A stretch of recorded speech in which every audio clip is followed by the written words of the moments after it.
Walking down the street toward town, I thought, now maybe that people won't stare at me when they see what I've got. After all, not every boy owns 2 good hounds. Turning the corner onto the main street, I threw out my chest. I hadn't gone far before I realized that the reception I got wasn't what I thought it would be. People began to stop and stare. Some even sniggered. I couldn't understand why they were staring. Surely it couldn't be at the 2 beautiful hound pups sticking out of the gunny sack. Thinking that maybe I had a hole in the seat of my britches, I looked over to my reflection in a plate glass window. I craned my neck for a better view of my rear. I could see a patch there all right and a few threadbare spots, but no whiteness was showing through. I figured that people were just jealous because they didn't have 2 good hounds. I saw a drunk coming. He was staggering all over the street. Just as he was passing me, I heard him stop. As I looked back, I saw he was staring wide-eyed at my sack. Closing his eyes, he rubbed them with his hands. Opening them again, he stared, shaking his head. He staggered down the street. All around, people began to roar with laughter. Someone shouted, "What's the matter, John?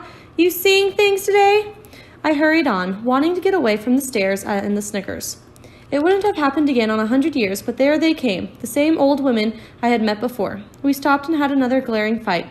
One said, "I declare," the other one snorted, "Well, I never."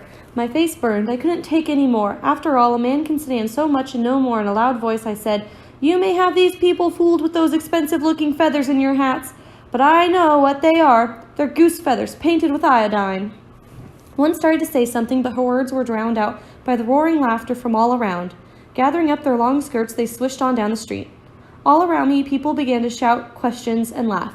One wanted to know if I had the mother in the sack. Storekeeper stepped out and gawked. I could see the end of the street, but it looked as if it were 100 miles away. My face was red as a foxtail. I ducked my head, tightened my grip on the sack, and walked on. I don't know where they came from, but like chickens coming home to roost, they flocked around me. Most of them were about my age. Some were a little bigger, some smaller.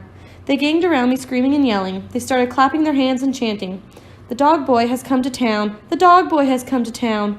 My heart burst. Tears came rolling. The day I had waited for so long had turned black and ugly. The leader of the gang was about my size. He had a dirty, freckled face, and his 2 front teeth were missing. I suppose he had lost them in a back alley fight. His shock of yellow, sunburnt hair bobbed up and down as he skipped and jumped to the rhythm of the dog boy song. He wore a pair of cowboy boots. They were 2 sizes too big for him, no doubt handed down by an older brother.